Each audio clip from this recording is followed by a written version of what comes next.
Hello, my name is Robbie, he, him, and we are here with the Gauntlet as part of the GM Facilitator Camp. David is our mentor, and he's also going to be playing with us today. We are today going to be playing Dungeon World, and we've already had a discussion of safety tools, and so we've talked about the X card and lines, and had a general discussion of keeping the game fun and safe for everybody involved. I'm going to go through CATS, which stands for Concept, Aim, Tone, and Subject Matter for this particular game, and then we're going to go around and have the players introduce themselves. So we're playing Dungeon World. The concept of Dungeon World is high fantasy. It is definitely a game that is playing homage to Dungeons and Dragons. And so it's a game of magic and dungeon crawling and such types of things. The concept here is kind of twofold, because this is also part of the GM Facilitator Camp. And so we're also just trying to learn how to run games online, and so we have that in mind as well. So the aim of the game is, I think, to have fun, to find out what happens. This is really going to be a quick one shot. I'm not really concerned about whether we fully finish up the one shot or not. We're going to be kind of doing this in fairly short order to run through it. But, you know, hopefully kind of get through some interesting encounters and situations today. It'll be fun for everybody and intriguing for everybody to play. And then we're also going to, part of why we're going to try to keep the time frame limited is to leave time for some type of debriefing to kind of talk about how the game went, and to kind of get some ideas of what went well and what maybe heading forward, I and the rest can do to kind of become better game masters. The tone of the game is, well, there's a Valentine's theme to the game tonight, although it'll be a somewhat grotesque Valentine's theme. And there will be a heavy emphasis on the undead in this particular game. So that kind of is, I guess, both the tone and to some extent the subject matter. I think that there's going to be a kind of weird sense of humor that will come through in the game tonight. So I think that should be good as a little setup for what we are after. And so I'm going to go work right to left across my screen, and we'll start with Rochelle. And Rochelle, if you'll introduce yourself and who the character is that you'll be playing. Hi, everybody. My name is Rochelle. I go by Pashka_D or Meep on a lot of social medias. And I will be playing Mara, she, her, a barbarian with wild eyes, a supple body, unusual jewelry, and a scavenger's outfit. She is an elf who eschews the convention of the civilized world. So I'll be looking forward to busting some heads tonight. So we'll see what happens. All right. And David, if you'll go next. Yeah. So my name is David. I will be playing our druid this evening, who is a human woman going by Ume, she, her, who has wise eyes, braided hair, and ceremonial garb.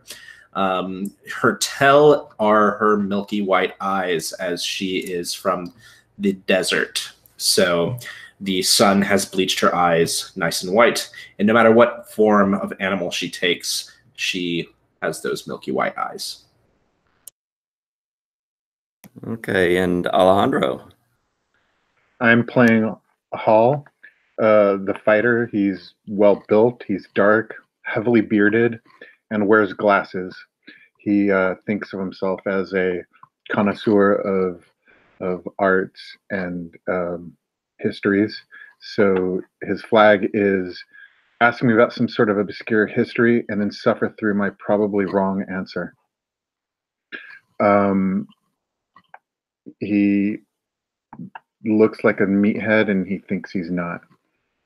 And I think that's about it. Oh, and he has a what do we have? He has a huge axe, sinister looking axe, that he will talk to gently.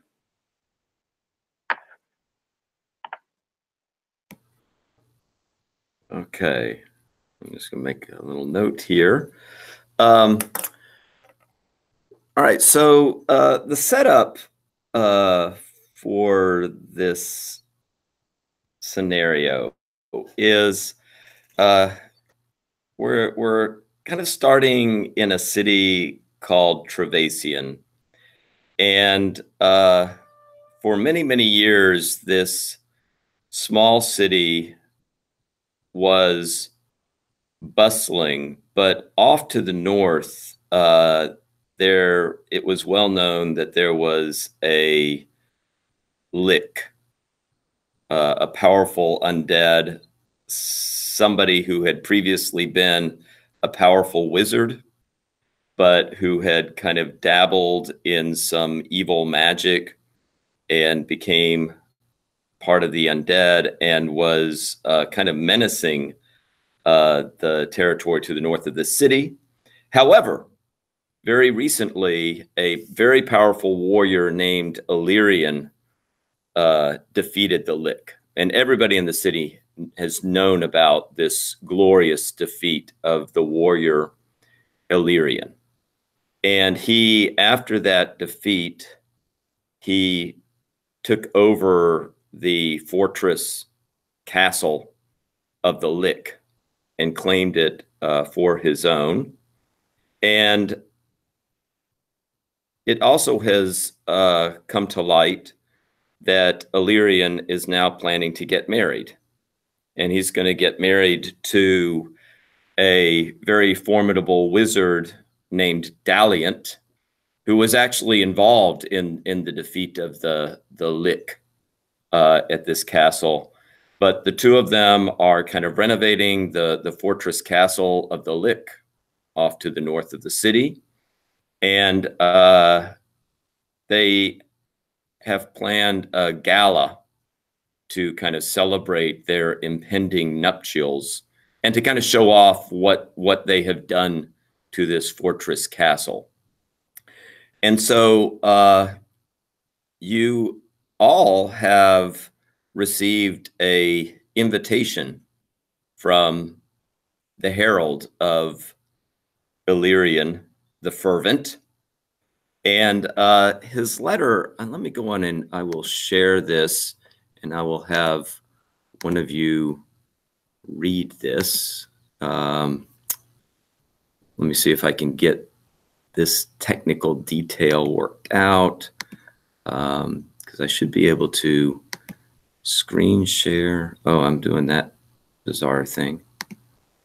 Can you all see that? Not yet, no. You cannot see this. A lot of times it'll do a preview and then you have to say share again. Okay, wait a minute. Let me see. All right, wait a minute. Can you see it now? Yeah. Okay. So, Mara, could I just have you go on and read this letter? And you all, you know, it's a handwritten letter, but every one of you gets basically the same letter. All right.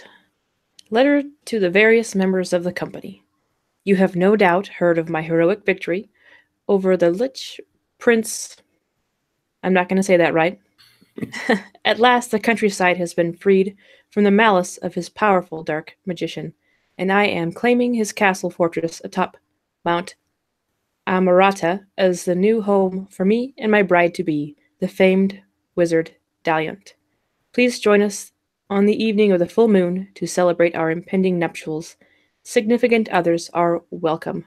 Illyrian the Fervent. Okay. And I gotta figure out how to turn off my screen share now. How do I do this? There at the top, it'll give you the, there you go. Okay. So here we are back again. Okay. So let me ask, you've been invited to this glorious gala, and why don't we go on and just put you on the road up the mountain to the fortress. Let me ask each of you, you can take a significant other with you. Are you going alone, or are you taking someone with you to this gala? And we'll start with Hall. I'm going with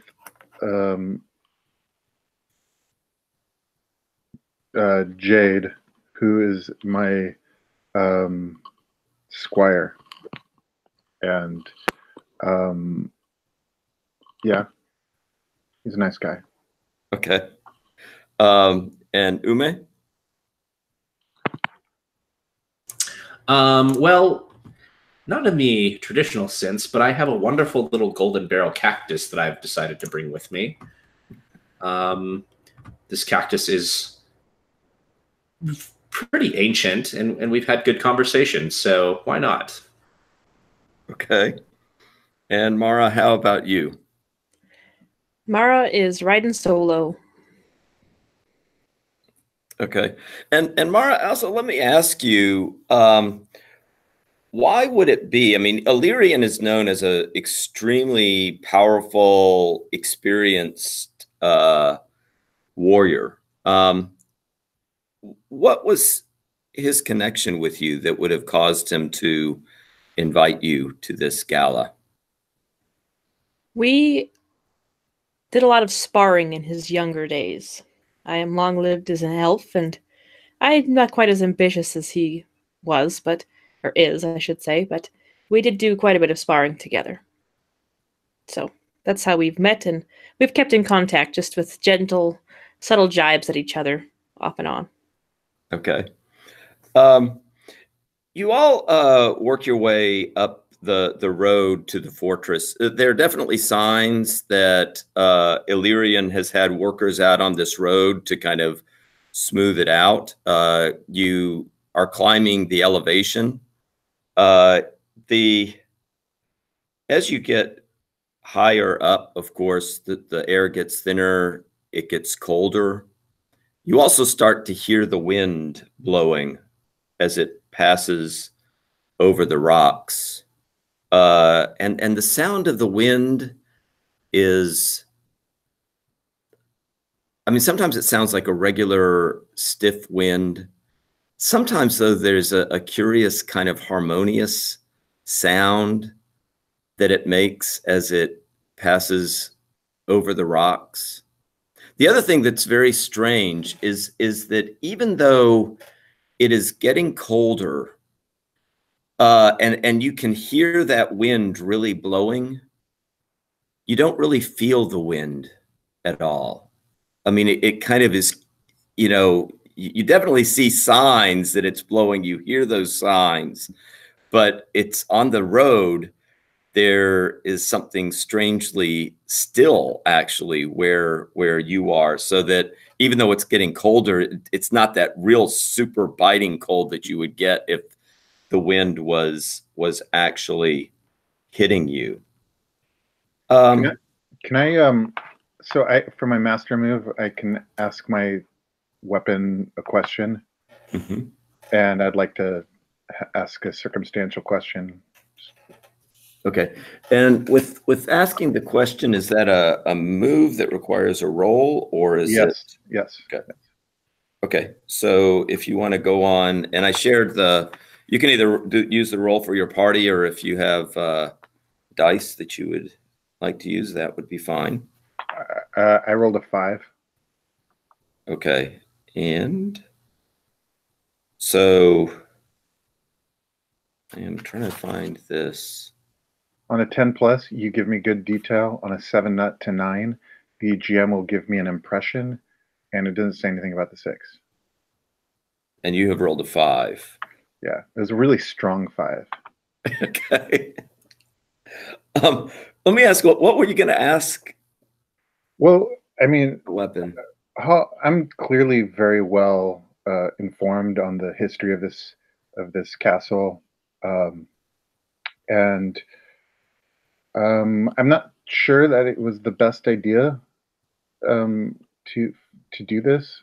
It seemed kind of hasty. Usually takes like years to cleanse a castle, and I'm just wondering if this situation is wise to have like what kind of trouble are we looking at? Whether from enemies of Ilion, like I'm not assuming, like I'm accepting that the Lich is dead, and so it's just that type of conversation with my axe.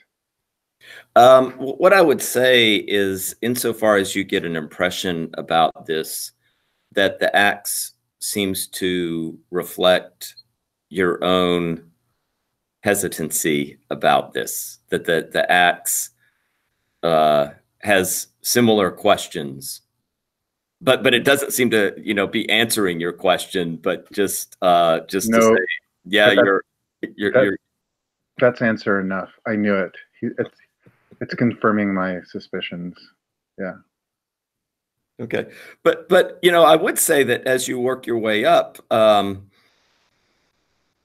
you do see that there are other people. You are not completely alone. I mean, this is a big party that's going on. Pretty much most of the people invited to it would be coming out of the same city that you have. So you can see, further up the road, as well as further back behind you, you can see other people that are making their way up this roadway as well to go to the gala. Okay. And it ends up being an uneventful journey up there. I would say that Ume, you as a druid, also at some occasions catch a strange smell. It's a kind of floral smell.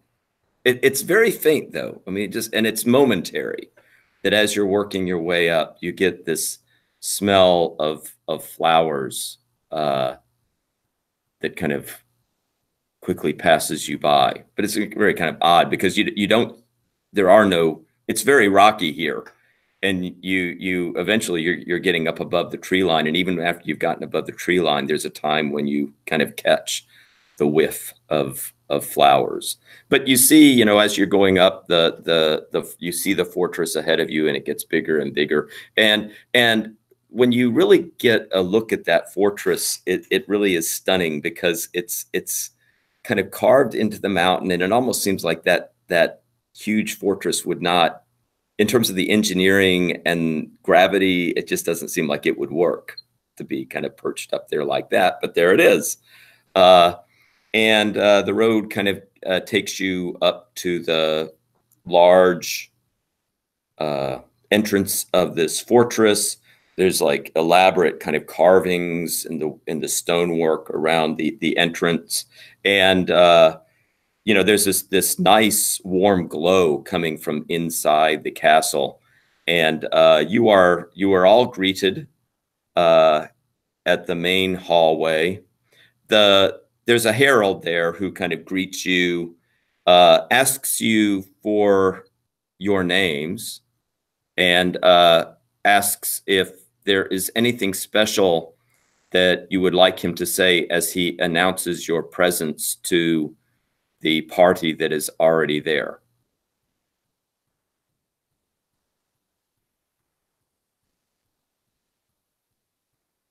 So we can start with maybe we'll start with Mara. what would Sure. you want the herald to, broadcast to everybody?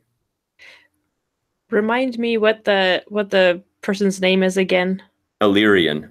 Illyrian. So it would be something like Mara, who has bested Illyrian at least 12 times. Just to put that gentle jab in there. Okay. So the herald says, everybody, I would like to announce the presence of Mara, who claims to have bested Illyrian 12 times. And everybody who's looking just laughs. I mean, they are just, they look at you and, it's a big joke, right? Mm-hmm. That you would make such a claim. If he's around, I would try to make eye contact just so I could wink, All right. Ume, what would you like to have announced? Oh, just Ume of the Desert Kingdom and her guest Spike. Everybody. Okay. It doesn't look like I have anyone with me, but I'm carrying a sack. Okay. So the herald turns around and says, everybody, I would like to announce Ume of the Desert Kingdom and the guest Spike. And gestures at the sack, I guess. I open up the sack and present this swollen cactus. And everybody bows to you and they clap.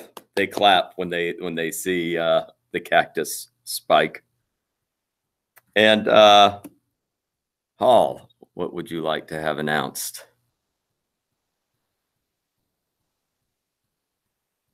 Hall, the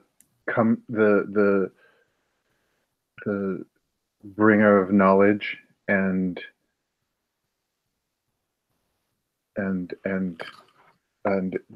gifts of entertainment, but I won't entertain anybody. Everybody, I would like to announce Hall, the bringer of knowledge, and who also brings gifts of entertainment for us tonight. Welcome. And everybody bows to you and claps and welcomes you in. And the herald says, you will see off to the left of you the ballroom. That is where the main party is occurring. And Illyrian and Daliant and the rest are in the ballroom. So what do you do? I head in that direction. Okay. Are the rest? I will do the same. Okay. Yeah, I think I'm just whispering to everybody as I follow my two companions. They all insist on being called Spike to whoever will listen. And then carry on whatever conversation I have going with my cactus. I'm sure Hall will hear that and he'll clap you hard on the back and he's like, "That's wonderful. That's beautiful.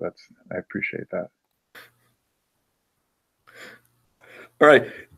So you make your way into the ballroom. It is a huge room. The ceiling, you would guess, is maybe 40 feet high, vaulted ceiling, and it is magnificent. And it has these huge chandeliers down the center. They are putting out light. It's clearly a magical light. I mean, it's not a natural light that they are putting out. At the very far end, there is a raised platform, and you can see down there Illyrian and Daliant, who are down there. There are tables set up on the sides that are filled with food and drink. There also, the walls are have these huge tapestries on them, and the tapestries are scenes of battles and there are also mixed within those some kind of more romantic looking scenes. A lot of them seem to feature Illyrian as well as sometimes Daliant on those tapestries. They're very richly woven with kind of very deep red and gold colors. And yeah, and the party is in full swing. And a lot of people here. And there's dancing, there is music, food, wine is flowing freely. So what do you do? I'm going to go stuff my face and drink as much wine as I can. Yeah, I guess that's like, that's the question though. Like, do we have any reason to not just party? Like, is there something we're worried about here?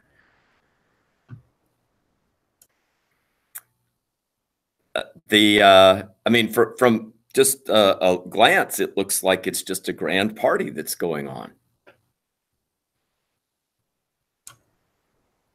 Yeah, I mean, it seems like a good time. I'm going to join Mara in her shoveling and yeah, and ask her about her sword, like what her sword's name is, and does it speak Elven and stuff like that. I'll say this old thing, I just picked it up on a battleground somewhere. You know, I don't have any connection with my weapons. It's just a thing. Why? That sounds like a sad story to me. My axe and I have been friends for many years. It speaks. Where I'm from, they call that something else. Yeah. Meanwhile, I'm like next to you, like digging out at the roots of this, cactus, and then like burying whatever small animal that's been cooked to like burying it into the roots. And I'm like, yeah, crazy is what they call it. And I put the dirt back in. Exactly. And Mara just raises her eyebrows like, just a little bit. I'm going to do that too. I'm going to do it like on the other side of the pot. Just it's what you're doing. So I'm going to do it too. I'm like, you don't want to overfeed Spike. Oh, okay. I thought this was like for you for later or something. Yeah, you see some of the guests have noticed this as well, and they are very puzzled by the shenanigans with Spike. Ume, let me ask you, because you were wondering about, like, is there any reason why we wouldn't be celebrating? This all looks like a really nice ballroom, but what do you see in the ballroom where you are, which is clearly a sign that this fortress castle was once owned by a powerful lich? I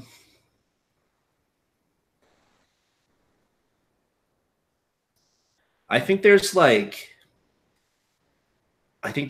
this ever-present chill, like an oppressive cold that inhabits this place, that like they have not come up with a solution for it yet, assuming there is even a solution to the supernatural cold. So like there's constantly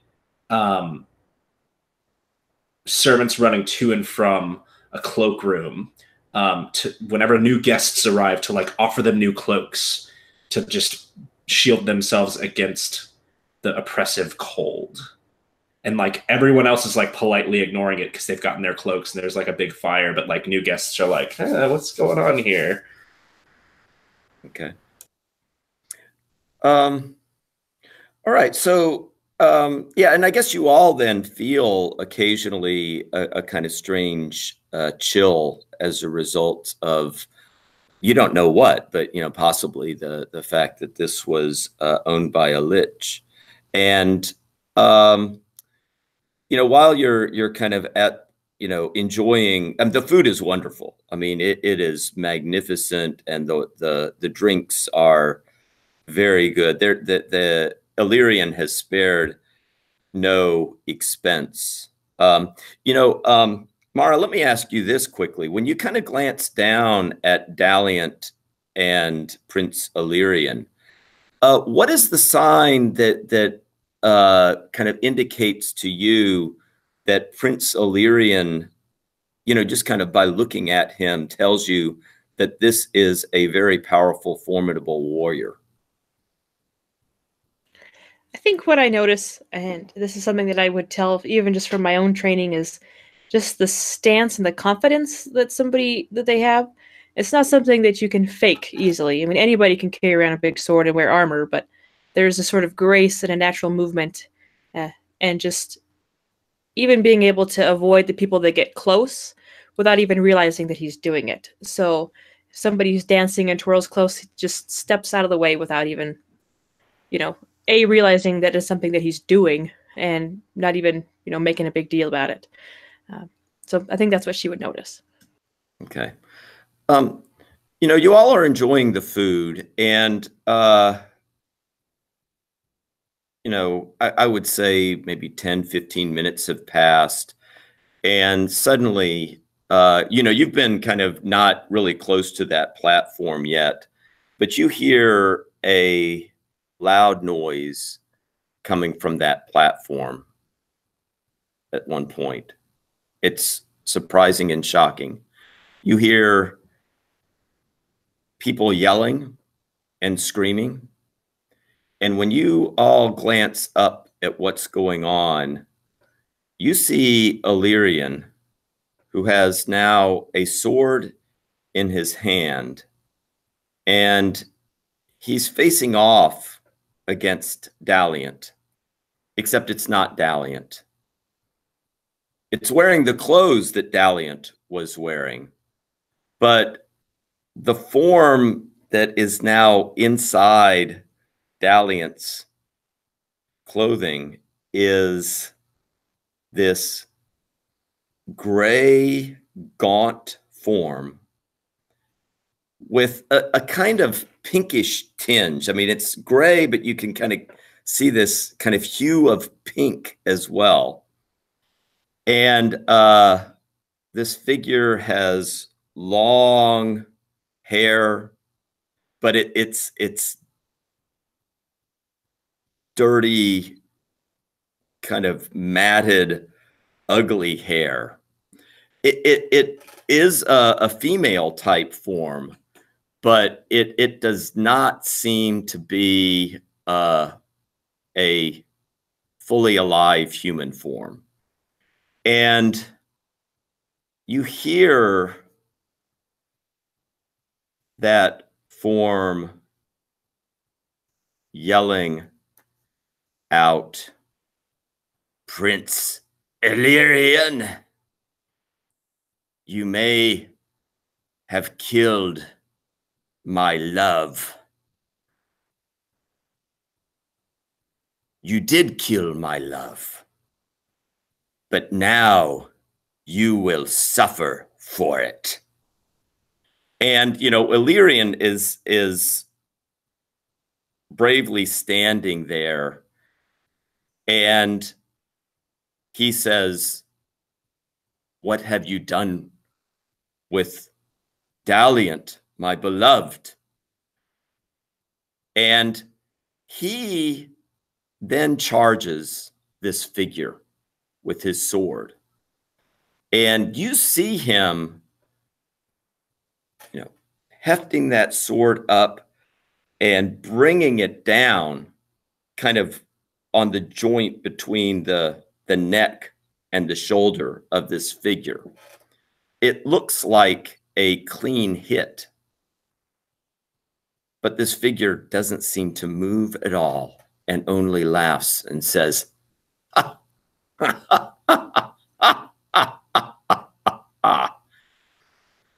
And then you see that figure lift up her hands and then points both hands at Illyrian. A blinding bolt takes over the room. I mean, it is like blinding. You hear a loud, thunderous crash. And when you can next focus on what's happened, you basically see Illyrian in burned little pieces on that platform. Illyrian seems to be no more. And while this has happened, there is just it's a kind of tidal wave of people who are running out of the ballroom as fast as they can. What do you do?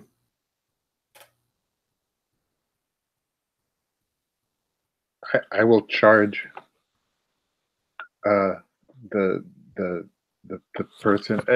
This is the only menace. Is this creature, right?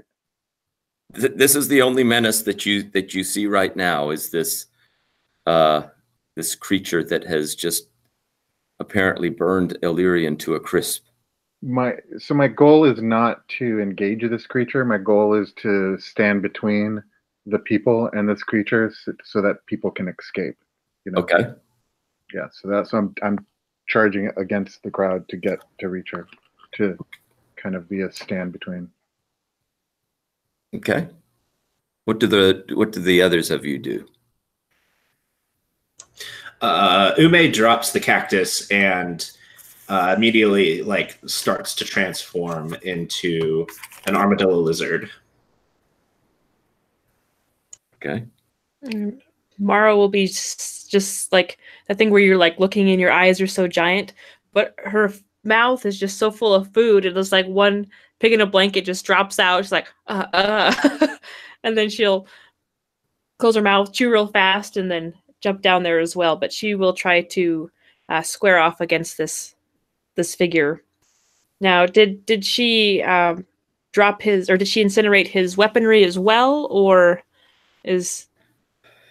No, I think his sword kind of has clattered off to the side. I would reach down and grab that sword. I mean, Okay. it's going to be the same. It's just a fictional thing that she would do. Right. Okay. I would say you're a little distance from that. So are you going to be kind of running towards that sword, or? No, it's not like right at your feet. That. No, that's fine. Yeah. I'll do the motion to try to get as close as I can, and then next time I'll try to grab that sword and face off. Okay. So why don't Ume, why don't you go on, and you're transforming into a lizard, and so why don't I go on and get you to roll for that move? Sure. That's not good. I mean, I've got a total of 5 on the dice plus the modifiers, so that's not great. But I think it still happens if I remember the move right. Let me look. So with the modifier, what do you? It's 5. It's 5 total. Total. Shapeshifter. On a miss, hold 1 in addition to whatever the GM says. So I still do it. Okay. Mm-hmm. But you tell me what's going on. I'm an armadillo lizard, and whatever else bad things happen with that.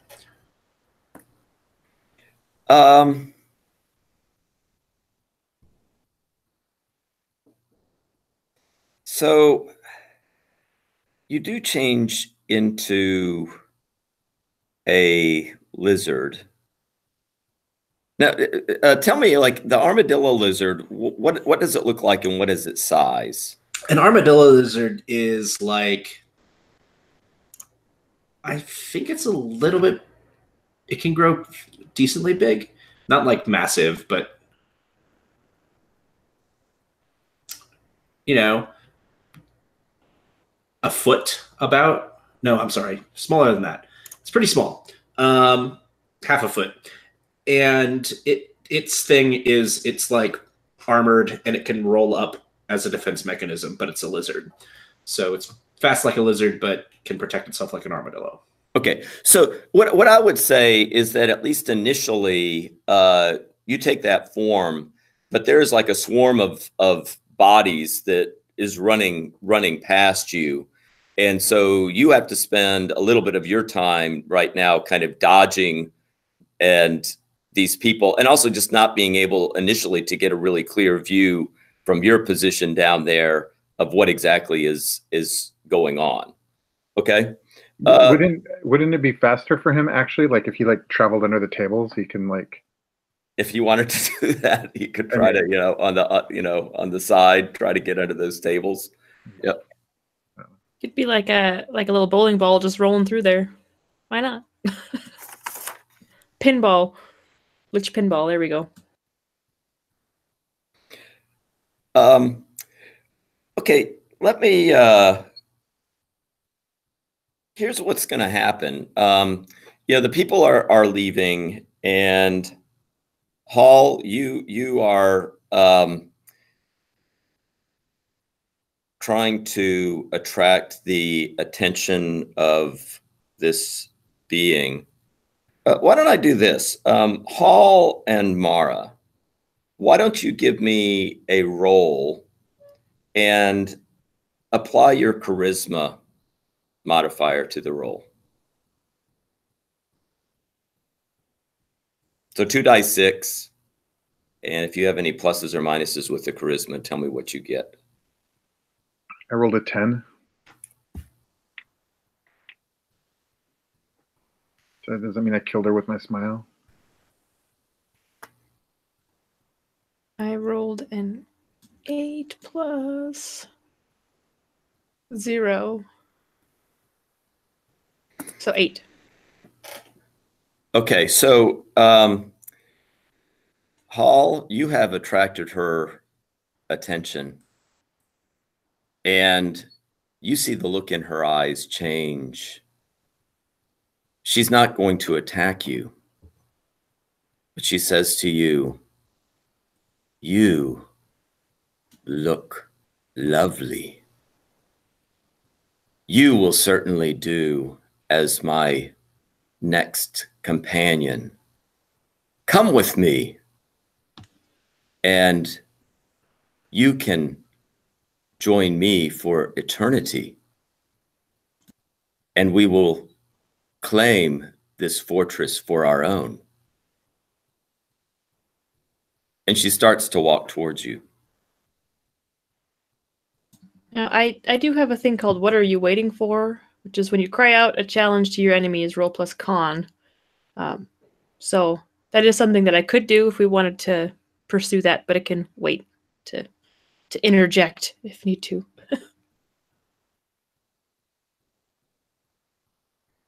So Hall, what do? You've got this figure. You've kind of been, I guess, somewhat successful in accomplishing. People are definitely filing out, Yeah. and you know, the figure is not really running towards you, but is. Yeah, I raise my axe and I say willingly as I charge her. Okay, so and then Mara, you are going to be still working your way over towards the sword. Yeah. Okay. Okay, so Hall, let's go back to you, and it's walking towards you, arms outstretched. And are you? I'm going to chop her in half. Okay, so go on and describe what that looks like, and then you can roll. So she's on a her and Ilian were on a platform. Right? Correct, but she I guess by this point would have, when she sees you, she's stepped down and is walking towards you. Okay, I like kind of leap up onto a bench and then on a table and then like just come over to her, and I've got the axe and just cleave her. Okay, yeah. Go on and that would be a hack and slash, and go on and roll for that. Oh, that was a resolute 3. 4. It was a 5. I'm sorry. With my yeah. Okay, so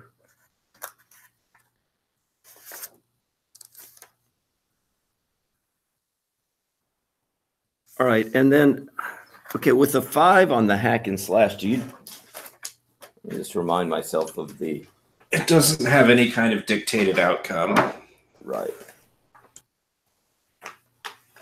Let me get my basic moves here.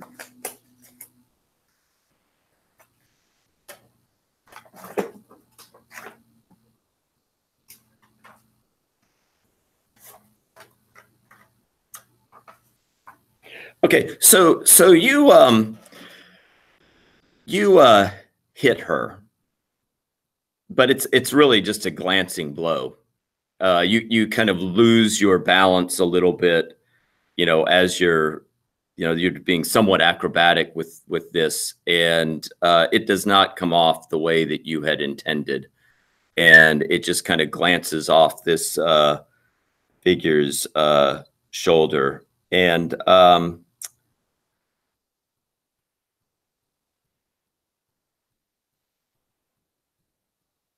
you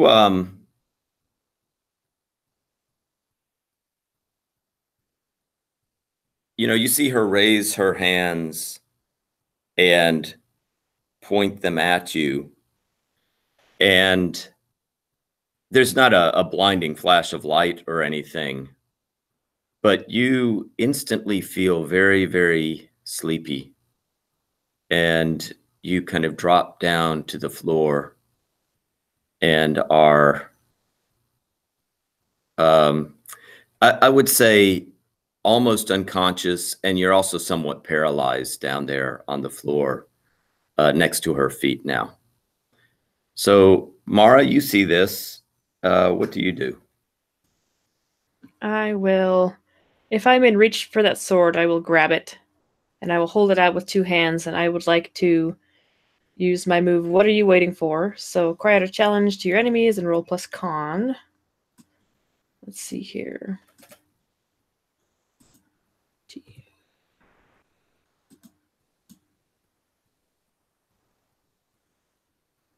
All right, so I rolled a 7, and my con is what again?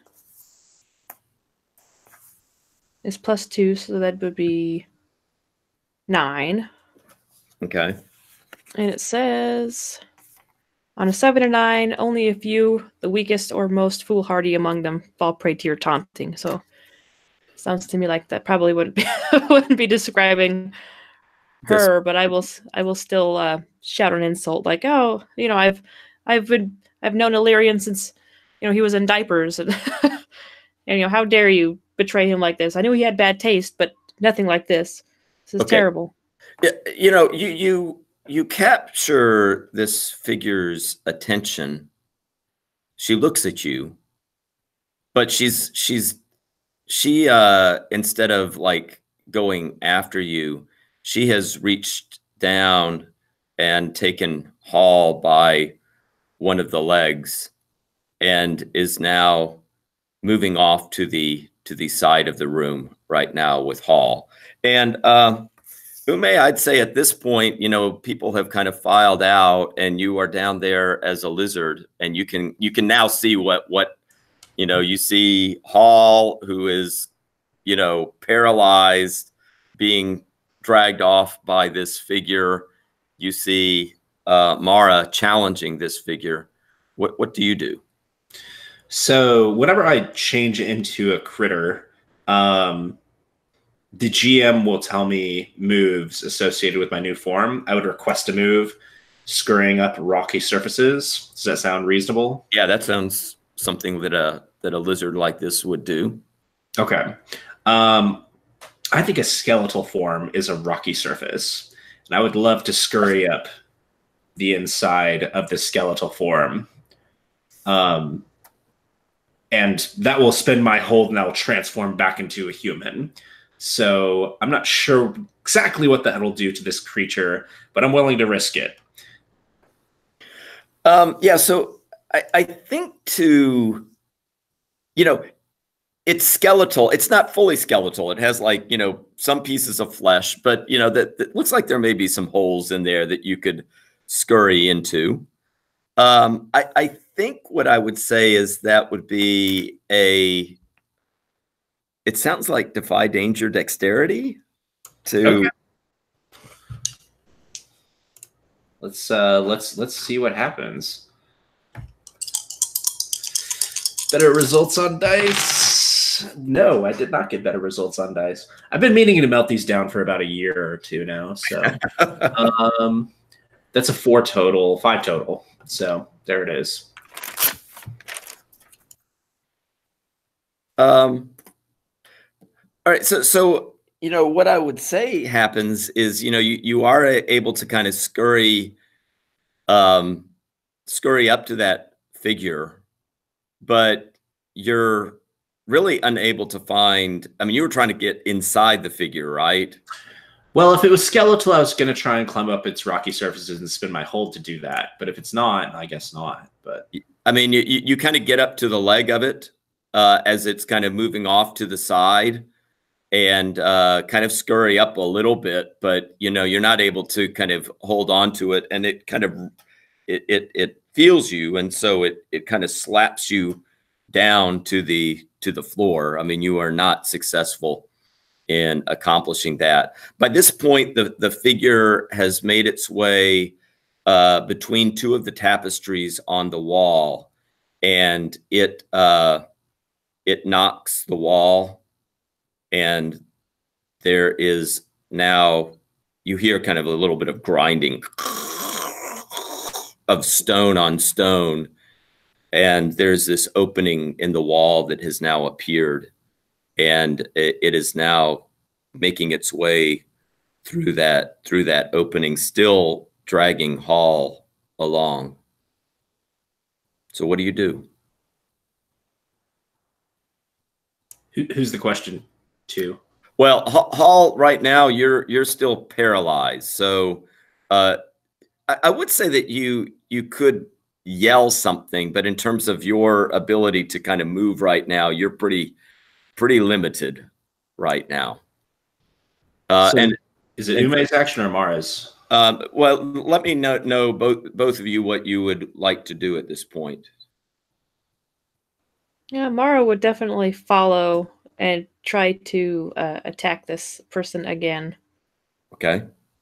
What about you, Ume?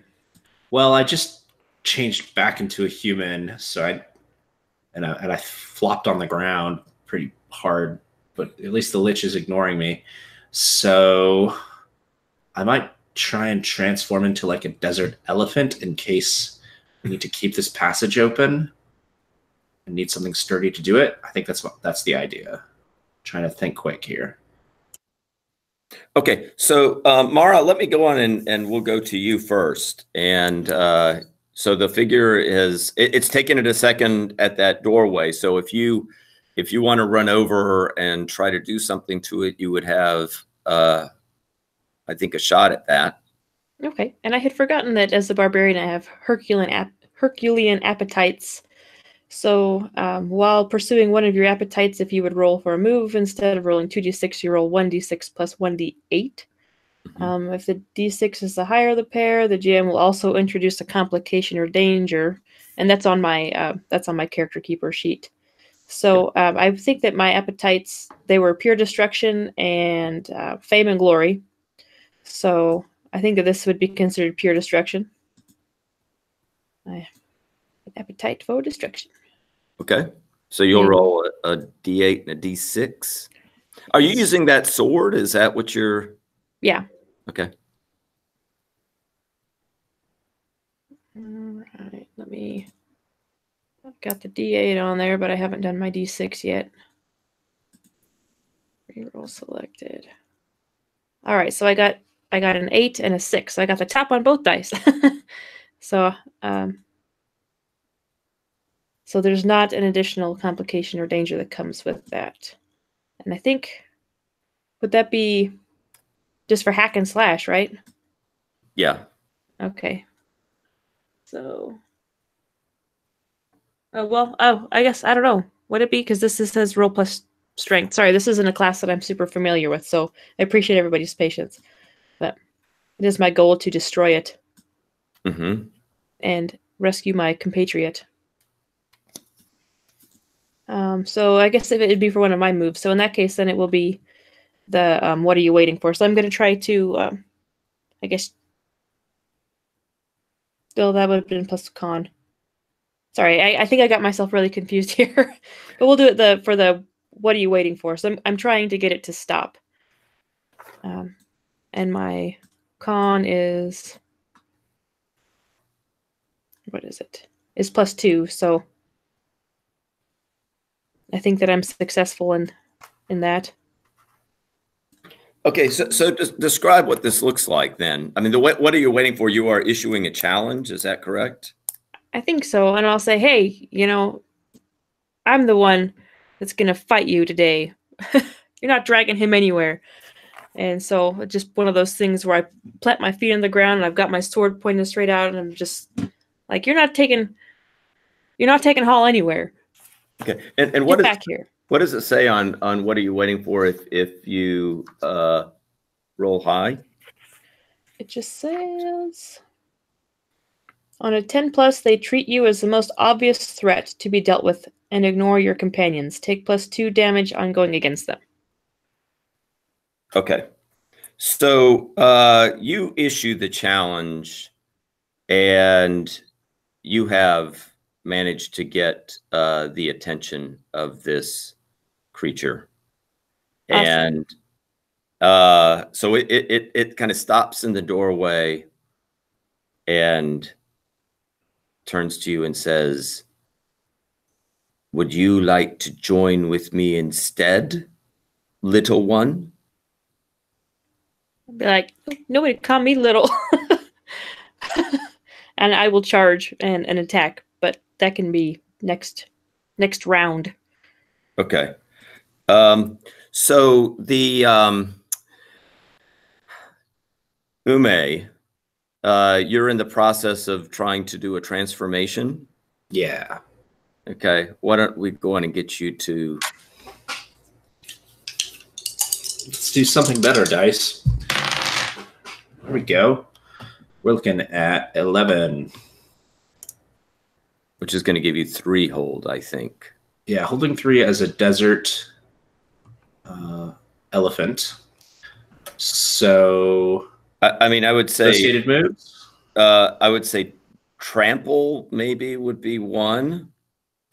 And also it seems like... I mean, because you were thinking about like a kind of blocking move, which seems kind of appropriate to me. That I don't know exactly if we would, the ability to kind of use your large body as a, I mean, it could be as a shield or as some type of blocking power. Yeah. How many moves? As many, I think it's many as the GM would like, but I can just spend hold to do the moves. Right. And the moves work. So trample, and then I guess just like a great flesh wall or something like that. Yeah.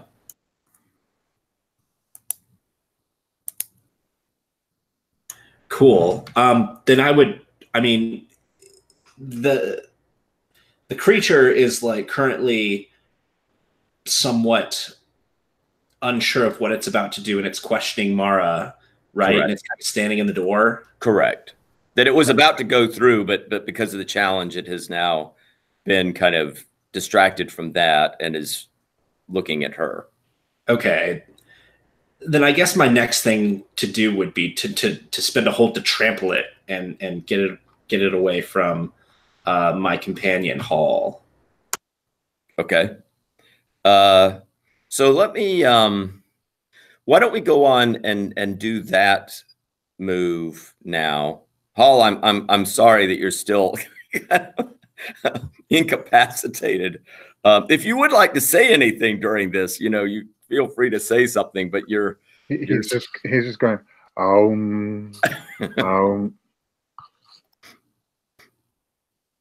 Okay, so let me go on and let's do the trample first, and then Mara, you can do your bit after we see what the trample does. Yeah, I love that this creature is just like so laser focused on Mara that it does not see the elephant charging it. The elephant in the room, right? It's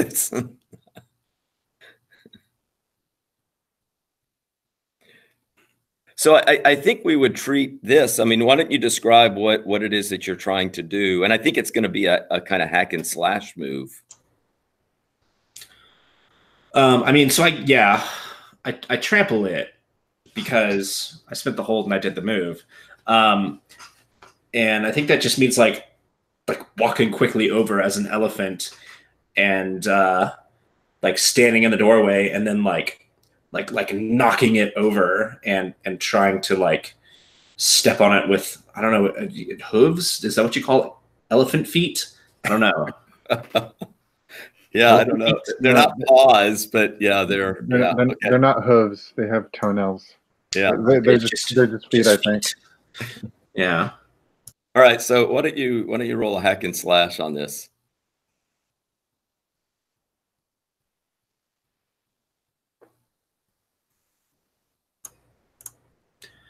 So we've got 4.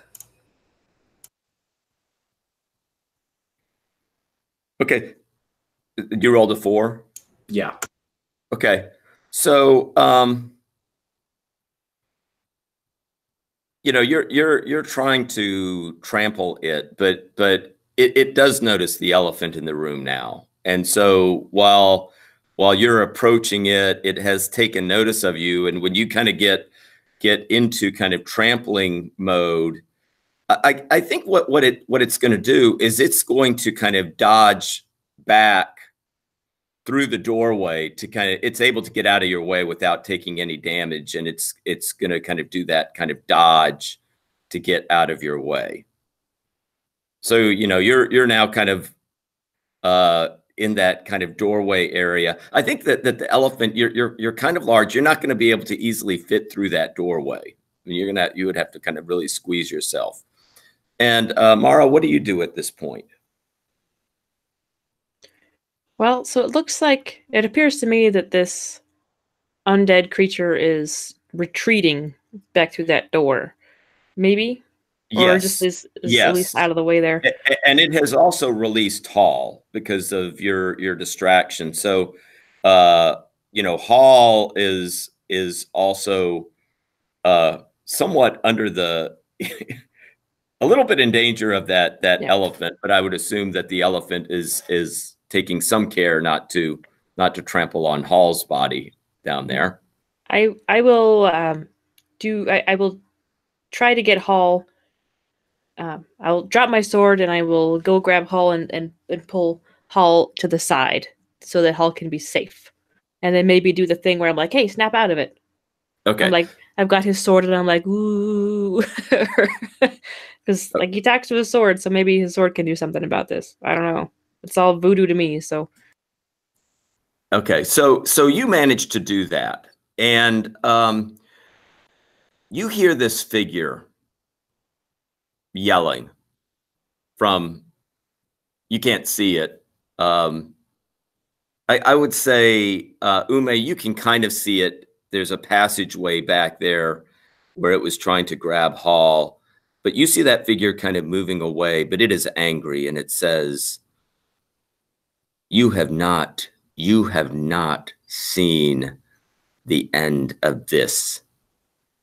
One of you will join me. We will join together and reclaim the fortress and rule it for eternity. And it has kind of quickly kind of gone out down into the dark passageway. And as I say, Ume, your form, this is a smaller passageway, which is not particularly good for elephant action. Right. But I can at least hold it open. Correct. In case it tries to close. Okay. Mm-hmm. Yeah, and I'm thinking, this seems like it might be a good time for a little break. And Sure. we want to take like a 5-minute break here, and then we'll come back. Good? That's good.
I just want to say, Robbie, I'm having a really great time. So, you know, I'm having a lot of fun. Okay, good. And that's always a worry that we have when we are facilitating, like, ooh. But Yeah. I think everything's going great. Well, and I would say this this encounter went very differently than the party I was working with this weekend in terms of what the way they approached it was a little different. But yeah. Yeah. What did they do wrong? Well, not that they did anything wrong, but they were a little more cautious, I would say, when you know, after kind of Illyrian exploded in front of them, they were not sure that they wanted to directly tangle with the with this entity, at least initially.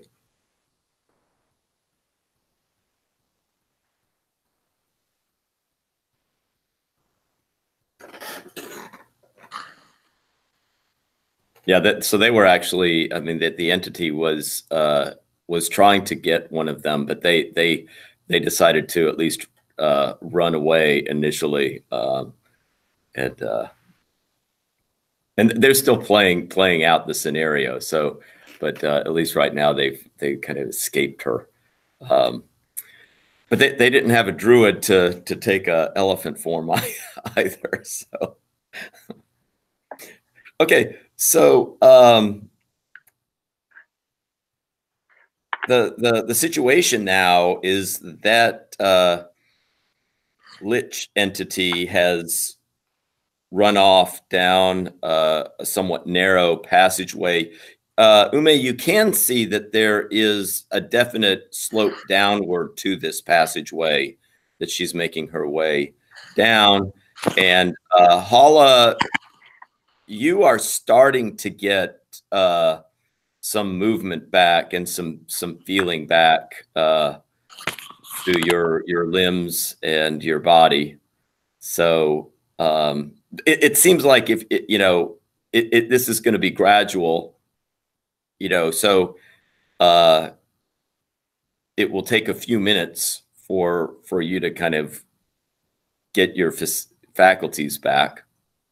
So what do you all do? I imagine I kind of take the axe from Mara, and I just kind of like push myself up against the wall and just start kind of, you know, like when your hand falls asleep, I'm doing that to my whole body, just trying to wake my body up. And it also does have that kind of ache to it, right? Like when things have kind of fallen asleep, and right, it's both this kind of uncanny feeling and this kind of throbbing feeling as you start to kind of get your senses back. So Mara and Ume, what are you going to do?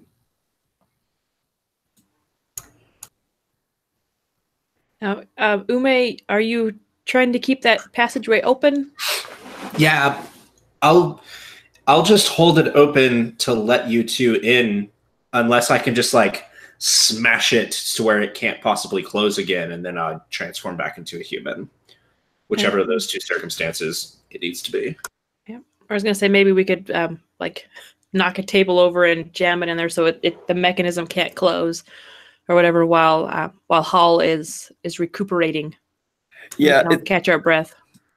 It doesn't look like it would be really easy. It's a kind of really stone, nicely weighted door. It's going to be hard to smash, but I think definitely you could jam a piece of furniture in the way, and that would definitely work to keep it open. Yeah, cool. Whenever that happens, I'll just transform back into a human. Okay. Yeah, and then, you know, are you all going to just wait until Hall is equipped to start walking around again? I am. I mean, I could probably piggyback him, but Hall is. I'll put him in like a baby Bjorn. Take a tablecloth and baby Bjorn him, so it could be like a blender. I just slide the cactus next to him, and I'm like, "See, you have so much in common right now." I start talking to the cactus. When it doesn't talk back, I look at Ume, and I just kind of look, like shake my head quizzically. And I'm like nodding. I'm like, sage advice, Spike. Sage advice. And I'm looking at both of you like you're both talking to something that I can't even fathom.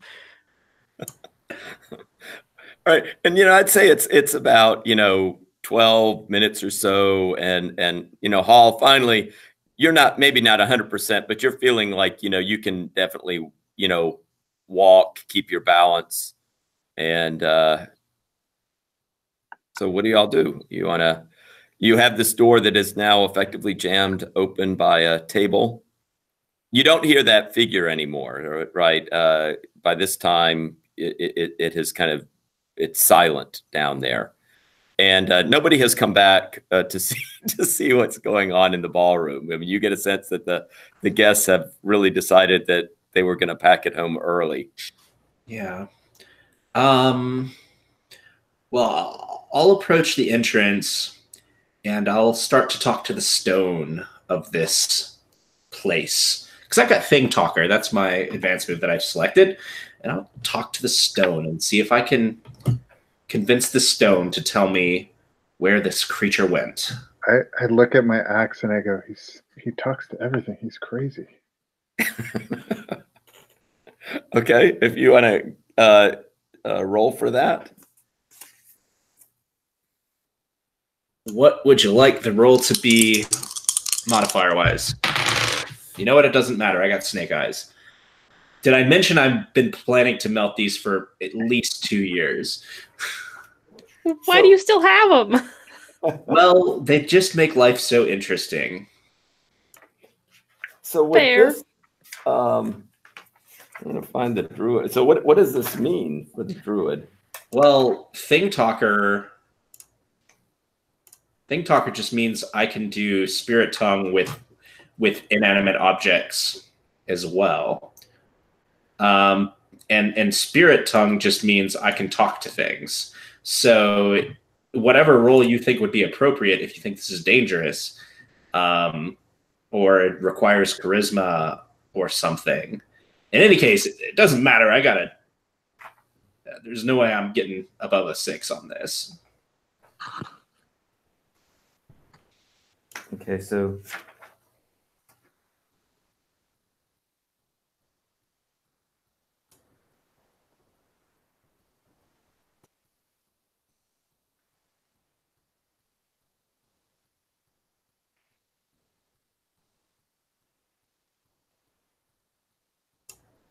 okay. So what is it that you want to ask the rocks? Well, I was trying to ask the rocks which way this creature went, to try and track it more effectively. I would say that the impression that you get is down, and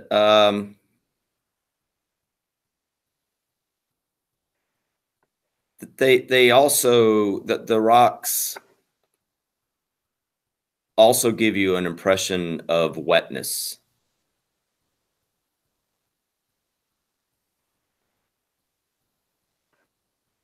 And I would say, down is kind of, you could already kind of see that the creature was heading down in a downward direction. Yeah. And I just, after trying to converse with the rocks, I just look at Mara and Hall, and I'm like, these stones really, really, really live up to the stereotype. Shout back at the rocks. Dumb as up, you fill in the blank. Maybe they are also bespelled by this foul magic. You might be right. Maybe I'm being too harsh.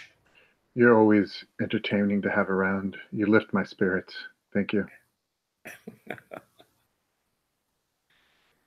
Okay, so you're standing there. You've got the impression down and this sense of wetness that the rocks have given you. Down or up? I mean, there's only one direction to go, right? Or did I miss something? At this point, Yeah, there is, like, I would say the passageway does go in two directions, and the other direction is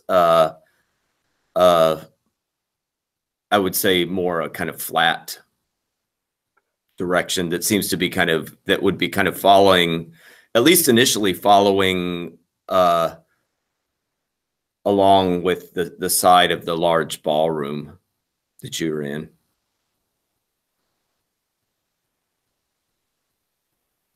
I mean, I'm just gonna go on the passageway unless somebody else has something they want to try. No, I'll follow along with you. I'll stand beside you and keep massaging my shoulders and whatnot. I'm wearing, yeah, whatever. I'm massaging myself. So. Okay. And it is dark down there. So are you, I'm assuming that you would have torches. I mean, you also noticed like on the, like, especially in the entryway, there were some lanterns that were lit on, kind of more decorative lanterns that were kind of lit on the walls. You could grab one of those if you wanted to.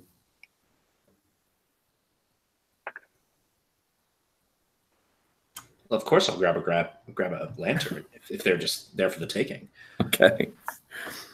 All right. And so, and you're going on the downward direction, I'm assuming. Is that correct? Going down. Okay. So this passageway has this gradual slope, and there are, there aren't really, as you go down there, there aren't really doors or passageways off to the side. It's just kind of a steady downward direction that it takes. It occasionally curves. You definitely get a sense that this is kind of going into the side of the mountain that this fortress was kind of carved into, and also taking this kind of downward direction. I would say about you've gone about maybe 200 feet down, and you definitely start noticing that there is a slight pinkish phosphorescent glow that is in the rocks. I mean, it's on the floor, on the ceiling, on the walls. It's just like it almost becomes just this quality of these rocks that they're starting to pick up this very faint phosphorescent glow that they are emitting. And you also pick up a kind of floral smell. Ume, it does remind you of that kind of faint whiff that you would catch on your way, up to the fortress. But now this is definitely a kind of one that all three of you notice, that there's this kind of floral smell, and it's not entirely pleasant. Do I recognize it, like its source? Do you want to roll on spout lore? Yeah, like in terms of recognizing the type of plant that it would be. Yeah, that sounds like a spout lore for a druid. Sweet. Yeah, these dice have got to go. 5. You make it tough on me when you get. I'm sorry. Yeah, there's no dictated outcome on a spout lore either. On a 6-. So I would say you cannot. You're not able to determine the exact type of flower, but definitely there's a sense of decay, kind of mixed in with that scent. Okay, and it does seem, both the intensity of the phosphorescent glow as well as the scent increase as you work your way down the passageway. And I'd say, the phosphorescent glow is still kind of faint, but, it just does seem like every 50 feet, it seems like, okay, it's kind of bumped it up a little bit in terms of the intensity. And finally, you kind of turn a corner and you're still taking this kind of downward slope, but you can see about 40 feet ahead of you that there's a kind of entryway. There's not really a door in it, but you can see a kind of entryway ahead of you, and there's a room beyond there. And there's a kind of reddish glow coming from that room. So what do you do? I just start heading to it, and I'm just gonna smash it unless I'm stopped by somebody. I'm just gonna. Oh, and there is no door. It's just like it's like an arched entryway that you would pass through and get into the into this room. I'm going to cautiously start going in there then. Yeah. Okay. And are the others following? I will. I hope so. Okay, so I'll move y'all. Like if you're going to the left, I'll kind of head to the right. That makes sense. All right, so you get into this room. It opens out. The reddish glow is coming from a suspended light, and it's kind of seems to be some type of magical red glow. There's a light suspended up on the ceiling in the middle of this room. Underneath that light is a kind of little, it almost looks like one of those like baptismal, for a baptism, they have that pedestal, and then it has kind of looks like a bird bath type thing, but with water in it. And so, you can see that this kind of bird bath baptismal looking structure has a kind of liquid in it. There are some stone benches, or they don't have backs to them, but just, kind of stone seating areas on the side of the room. There are tapestries in this room. The tapestries all represent scenes. The scenes that you see represented there are kind of romantic scenes. There's a couple that seems to be sitting at a kind of cafe type table eating. There's another scene of a kind of couple that is embracing, and some other scenes. The strange thing about these scenes is that these couples are all clearly the undead. So that, like, for example, the couple sitting at the cafe table eating, they seem to be sharing and kind of, one of them offering up food to the other one, but it seems to be possibly human body parts that they are like sharing at the table. And the couple that is embracing, they seem to be kind of these ghostly forms, and part of like the embracing is them actually kind of merging together, and kind of so that they're really becoming like almost a single ghostly form as they embrace. You see also another scene of a kind of skeleton looking couple, and they seem to be like sharing skeletal parts with each other, like, taking, like one of them taking, a rib bone and replacing it in their rib. So it's these types of kind of curious, kind of romantic scenes, but they're also kind of a little odd because none of the couples seem to be actually living human couples. And then at the far end of the room, there is a doorway. It's a double door. Are they all different couples, or? Yeah, they are. They're all different couples, different forms that are there. Is it possible that like this couple will have the same woman as this couple, and then over here this couple has the same man as this couple over here? No, not really, because the forms, they for the most part seem to be different types of undead couples. Like the couple that is like eating at the table seems to be a kind of different type of undead than what you see in the other tapestries. Okay. And then what was at the far end of the room, did you say? There's a large double doors closed at the far end of the room. I look at the other two and I'm... My first inkling is to smash that that little baptismal bowl like a baseball bat and a baseball. I'm mad. I'm really mad. So unless somebody stops me, that's probably what I'm going to do. Take my big sword and... No, I step aside, giving you space to do that.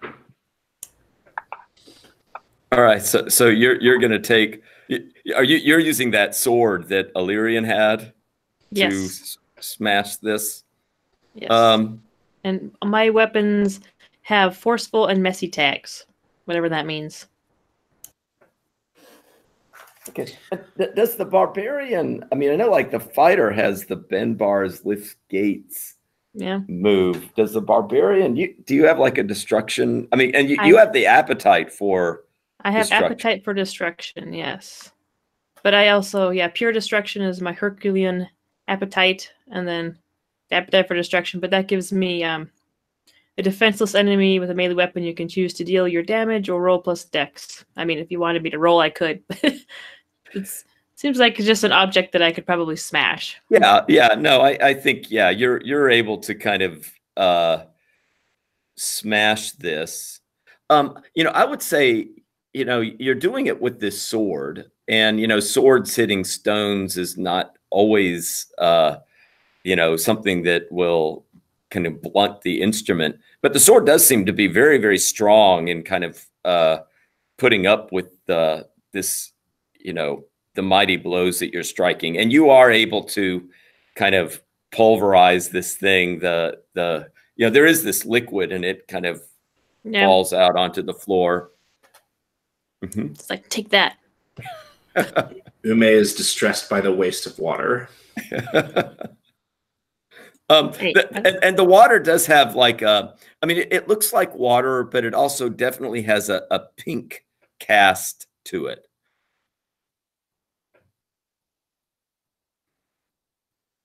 But Mara, you have successfully killed the stone pedestal. Yeah, I'll even kick a few of the pieces like, yeah. Okay, so it's you got this like pinkish liquid on the floor now, and stone pieces that are there. What is it? Is it just water? I don't know if I've seen anything quite like this before. This is not just water. And I start going on to some historical relevance to the pink water and that whole thing. And when it streams through the right, when the moon is in the right location, it is a full moon, and it's going through the right crystalline structures, and it starts creating this pink whatever. And my flag is "Tell me a lie, I believe," and I will totally believe what you're saying. So what you're saying is it's pink Himalayan water. Yes. Don't drink the pink snow.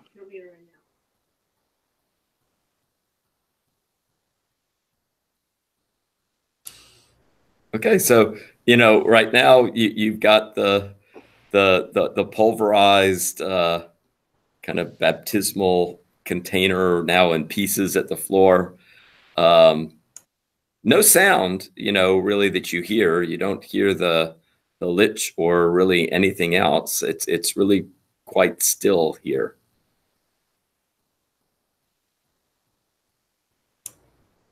I guess we're just delving deeper, looking for the thing. I'll sweep forward. Okay, so you're gonna go to the double doors. I think so. And I'm wondering if we would do the formation like where the one person is the door breaker and then the other two like like one person goes and checks out the room and then the third person, Well, our friend get their eyes on it. Gotta be the door breaker, right? I don't even volunteer. I just do it.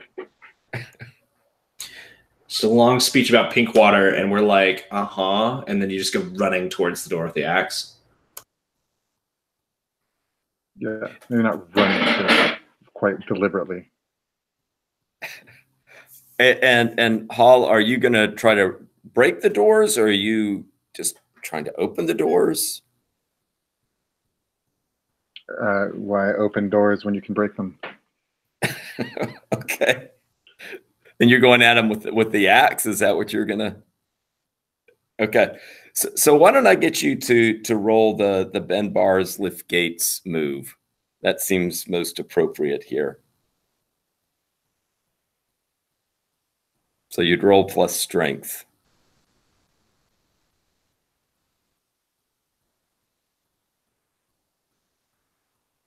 This is a very powerful set of doors. I rolled a 5. David, you can have your dice back. I told you not to borrow them.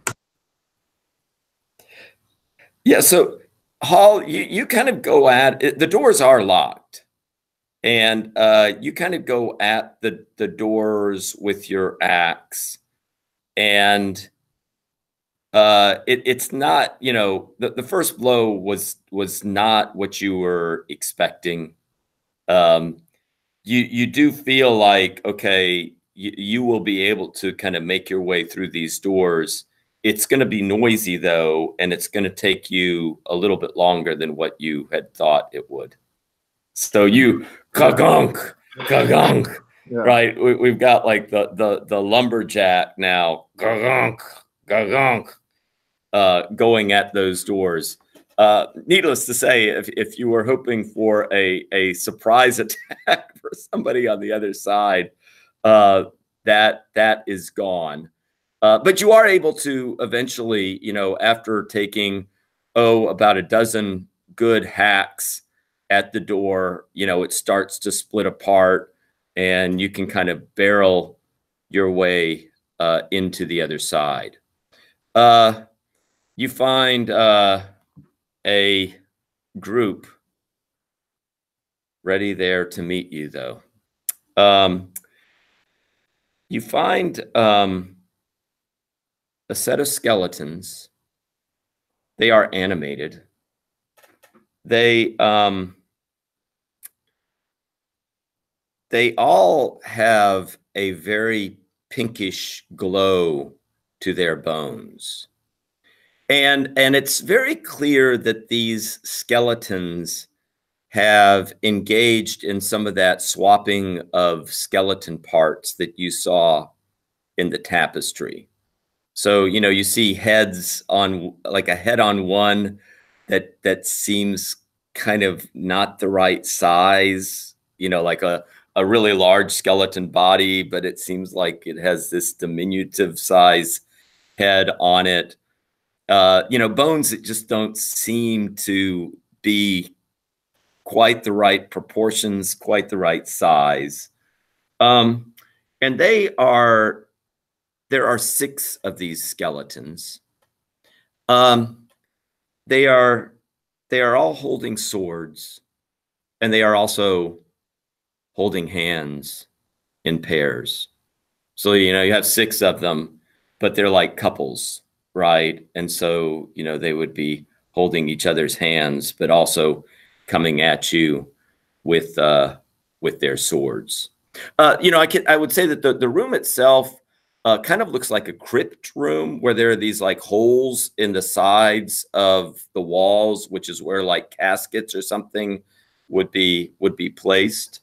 But the most pressing concern right now are these skeletons, and they are clearly ready and waiting for you and are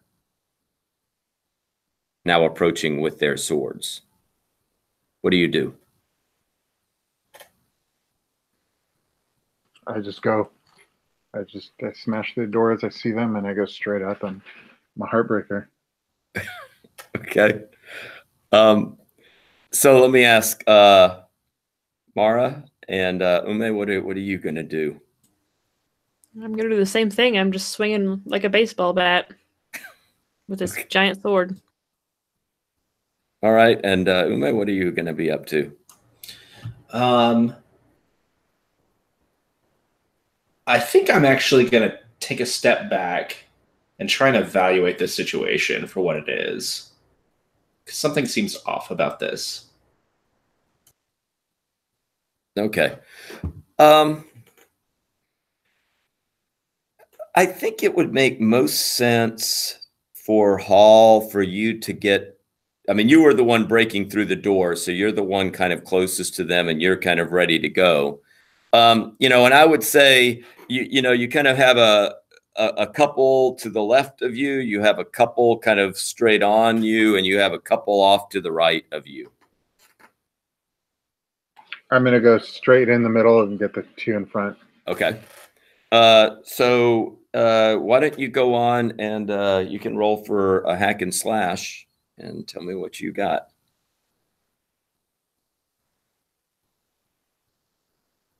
Do I add strength, right? It doesn't matter. Yes. Yeah. Well, it's a 9. Yeah. Okay. So with a 9, and my axe is forceful and messy. I guess messy doesn't matter at this with these guys. well, messy, I think you might break some bones off or something like that. I think that, messy would also work. So you deal your damage to the enemy, and the enemy makes an attack on you. So you can go on and roll for your damage against these two and describe what this looks like.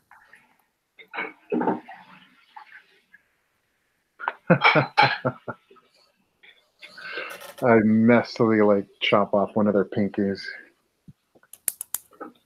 So what did you roll for? 1. Okay. Oh, but is it +2 damage or no? I don't know how. I don't know if damage is included or if strength is included with damage or not. David, is it For damage? Yeah. Strength is not part of the damage calculus. Okay. So it's a menacing 1. Okay, so yeah, you deal a little bit of damage to them, and I'd say like the forceful comes in. I mean, you kind of force them back a few steps with this attack. That they are going to get their attack on you. So do you want to roll they're going to do a D4. So it would be a D4 damage +1 because they're both going to attack you. So I think that's the way it would work. So if you want to roll a D4.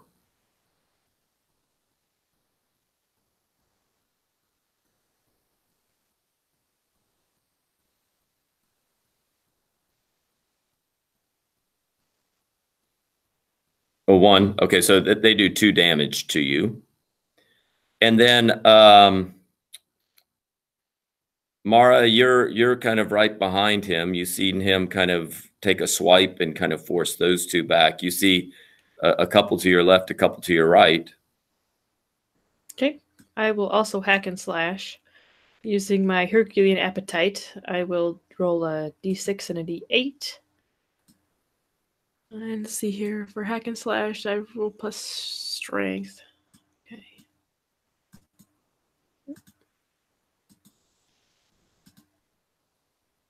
All right, so I got 6 plus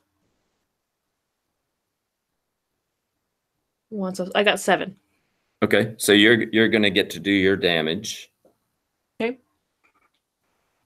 Now, let me remember where that is. Damage is 1d10. And which one are you going? Which couple are you going to take on? Because they're kind of separated. I mean, see here, I'll go to the right, whichever. Okay. Whichever one's referred to the right.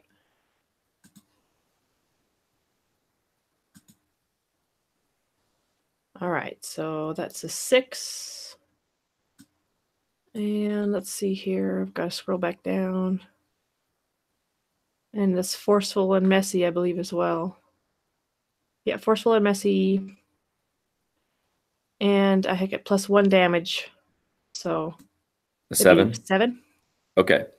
That is actually going to drop these. So why don't you describe what that looks like? Okay.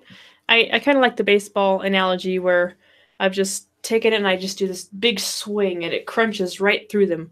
Like if you think of the sound that a bowling ball makes when it hits bowling pins, that's the sound of the bones clattering down there. And I'll take my foot and I'll step on the skull of one of them just for flavor. Right, and it kind of reminds you of like the what you did to that stone pedestal thing. The other pieces do fly off. I mean, they're not like completely decimated like that, but you've definitely kind of crunched through some of those bones. So, but they are both they crumble to the floor, okay, at your feet. And Ume, you were stepping back to kind of do a kind of assessment of the situation, and so that sounds like a discern realities might be in order as you're kind of looking at that room, looking at what's going on here. Yeah, I think that's what I'm trying to trigger. Let's see what we can get. That's better. So I get one question. What here is not what it appears to be? And I think I'm observing the skeletons in particular, if that helps you in any way. Yeah, so the skeletons,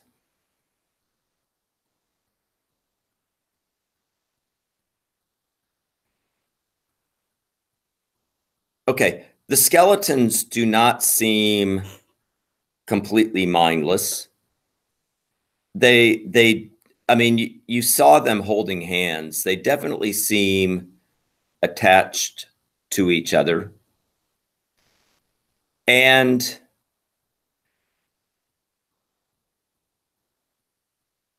you get definitely looking at this, you get a sense that they're attacking you not out of aggression, but that they're attacking you out of defense and a sense of threat, which seems unusual. Okay, so and I would say that that third couple is they've kind of gone behind Hall and Mara, and they're kind of coming through the doorway. Okay, so they're kind of coming towards you, Ume. So let's we can go around again. Why don't you tell me what you all are planning to do now? I'm just gonna recover from my last swing and go at it again. Okay. Unless Ume calls something out to indicate that that there's something different, weird, that I'm just going on instinct right now. Okay. So Mara, what are you planning to do? I think this would be another opportunity for me to use what are you waiting for? I just want to get their attention so that they don't go back to Ume. Okay. And Ume, what are your intentions here? I think I'm leaping to a conclusion here, and I'm going to try and advise my companions that these are nesting skeletons. And if we don't attack them and we act peaceful, they won't attack us. I don't know if that's true or not, but I'm leaping to a conclusion. Okay. So let me just ask, because Hall, I mean, you're really, in terms of being in the line of fire right now, but I'll say, you can hear Ume kind of giving you kind of this idea that, oh, these are nesting skeletons. So are you going to follow through on your attack, or are you? Well, I'm kind of in mid gut reaction, but I've learned to appreciate some of Ume's lunacies. So I don't know. Is there like a role I can do to like decide for me? Can I get crazy like that? What, for him to decide for you? No, for me, like, can I like roll my wisdom? My wisdom's 8 -1. I don't know. Like a fate of die of fate type thing. This is not. It's just me having to make an intellectual decision, I presume.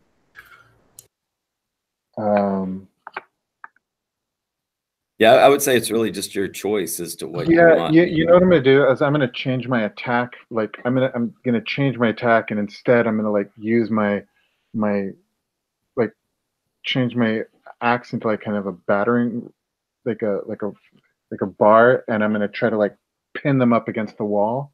Okay. And just see how they respond to that, and then listen for whatever, if Ume says anything more, because I'm kind of caught in this. Yeah. Does that make sense? Yeah. Let's with that kind of a move, because like Dungeon World really doesn't have like a grapple type move or something like that. I would say maybe a defy danger with strength. Okay. Like I mean, it seems like a power move that you're trying to kind of perform. I have bend bars with gates, but I'm not trying to crush them. Correct. Yeah. And that one is, to destroy an inanimate obstacle, and this is not an inanimate obstacle that you're trying to. Yeah, I inanimrately cat-eyed them. Yeah, but I think defy danger strength sounds like I did cat-eye, so I rolled a 2, so 4. Okay, so you're trying to push them back. Go on and they're going to get some damage on you. So go on and roll the D4 +1 again, because they're kind of hacking at you with their 1 again. Okay, so you take another 2. All my dice are all 1 right now. Yeah. Okay. 2 danger. I mean, 2 damage. I would say that you are forcing them back, but you haven't effectively pinned them yet. Okay. Okay. Yeah. And then Mara, you're gonna try to get their attention. Yeah, I don't want them going to attack Ume, since I saw them heading that way. Okay. So I don't think that this is necessarily one of my Herculean appetites. I'm just gonna borrow these 2 cursed blue dice. Oops, I rolled a 5 on that one, but I can ignore that. So I rolled 4. Plus what again? Plus con, so that'd be a 6. Yeah. Okay. It doesn't give a 6 condition. Yeah. So I would say that what happens is that they're going to kind of continue just where they were already directed. I mean, presumably they would have heard you, but they're continuing on. And so, Ume, you now have this one couple that has worked its way through the door and is making its way towards you. What do you do?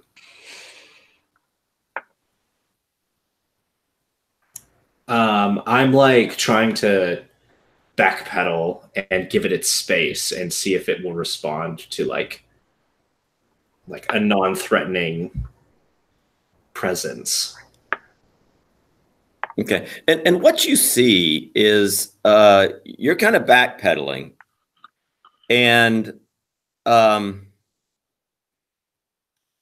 as you backpedal, they see the broken pedestal with the liquid on the floor, and they are clearly kind of concerned and focused on that.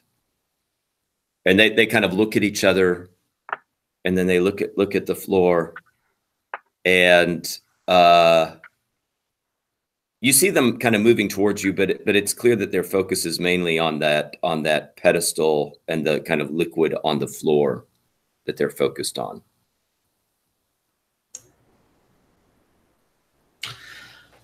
Focused on, like, they're worried about it, or just like...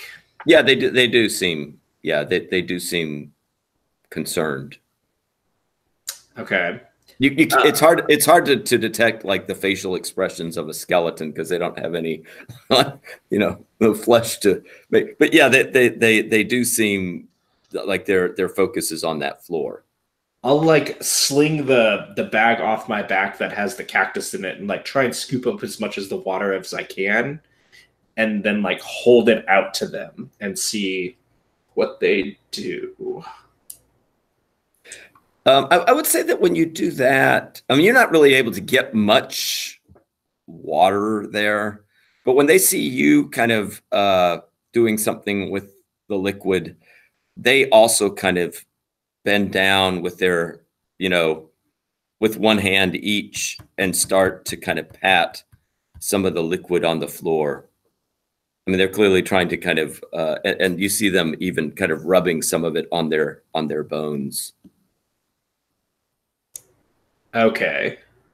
Interesting. I'll use my shield and like splash them with the liquid, like see if they like that.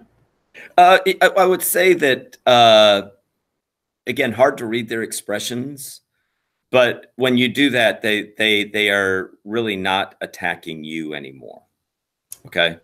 So let's go back to Hall now. So you still have these two skeletons. What do you want to do? Do you want to continue trying to push them, or you have another tactic in mind? Yeah, I'm gonna like kind of with my axe in a position of a club rather than a blade, like this. I'm gonna knock their feet out from under them and then like back off. So not break them, but just knock them down, and then back off. And then I'm gonna look for Ume. Like Ume, you told me not to kill him, and then you just kind of start playing water with them, or you just leave the room.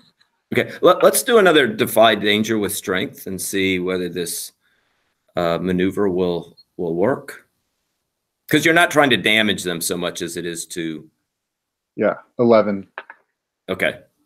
Yeah, so that's a good roll. And I would say you are successful in kind of toppling them, and it kind of catches them. This new tactic catches them unaware, so they're kind of sprawled on the floor now. And I'm kind of holding the axe in a position that's like, it's not like a strike, but it's kind of like a guard. And then I'm just kind of cautiously stepping back as I look for Ume. Okay. And Mara, what are you going to do? I will also wait for more guidance about the situation. Okay. So I mean, I think I'm already back there in that room. Okay. But so Ume, it looks like your companions are looking for some advice. I already told them they were nesting skeletons, so I'm just doubling down on that and splashing all the skeletons with my shield with the pink liquid and seeing if it pacifies the rest of them. Okay. So tell me, okay, so it is pacifying these two. Hall, you're going back into that room where Ume is? Yeah, I'm cautiously backing out of the room. Yeah. Okay. And then I'm going to see Ume, and I'm ready to defend Ume, and then I see he's just doing weird Ume shit. So I just kind of like drop my axe. I'm like, what the hell's going on? Okay. What you will see those other skeletons, like the other skeletons that you toppled, you you kind of slew-footed them with your axe. That they get up. When you back out of the room, you don't see them going towards you. You see them going towards those the two companions that were in pieces, and they seem to be kind of interested in examining or something, right? That their focus now seems to be on those two fallen companions. So what do you do? They're insane. This is just, everybody's crazy in here. Is there another doorway out? You do see at the far end of this room there was a doorway out. I look at one of them that are looking at the broken pieces, and I go, "Is the lich bitch that way?"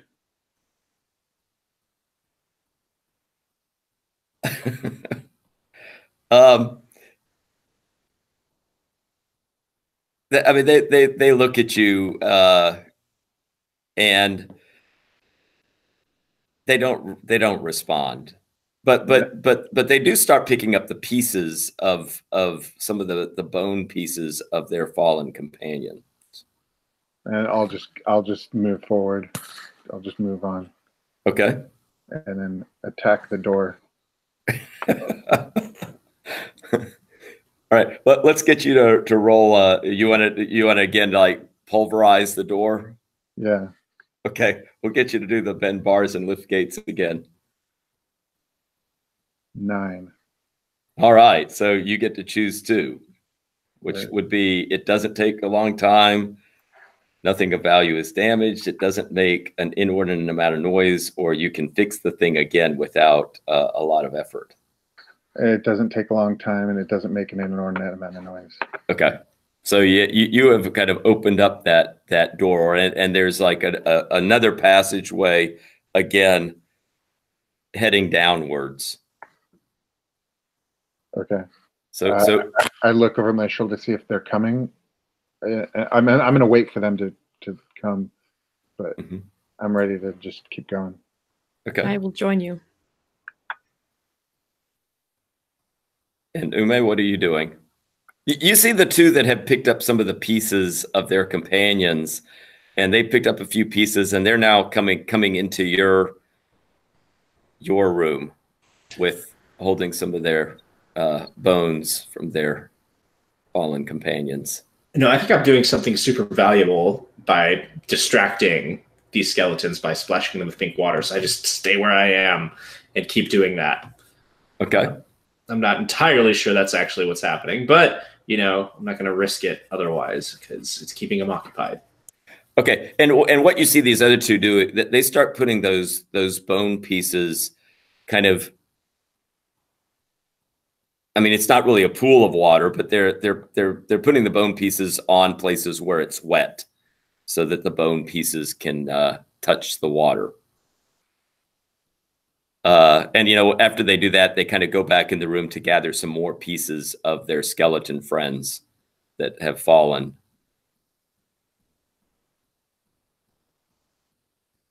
And what you will see, I mean, I don't know how long you want us to wait here with this, but you'll also see as they're putting them down that they're also trying to kind of arrange the pieces a little bit, like, put the pieces back together. Yeah, I figured that's what was happening here. Like, once I like situate my cactus in the pink liquid, I will also like help them sort out their skeletons that are broken apart. I'm trying to pacify and ingratiate myself to these. I sit down with my axe and I'm like, and I just wait. Okay. I'm like, no, you can move on. I'll keep these occupied so they don't come after you. They're occupied already, but Mara? Yeah, then let's go. I will continue forward. Okay, so the two of you head off down the passageway, and Ume is back with those skeletons, kind of putting putting some skeletons back together. And I'm kind of thinking that that might be a good ending point. I mean, if we're going to leave a little bit of time for some debriefing, that encounter is pretty much wrapped up. I think eventually what you would see would be, if you stayed there, that those other two skeletons would start to gain some movement back after a little bit of time.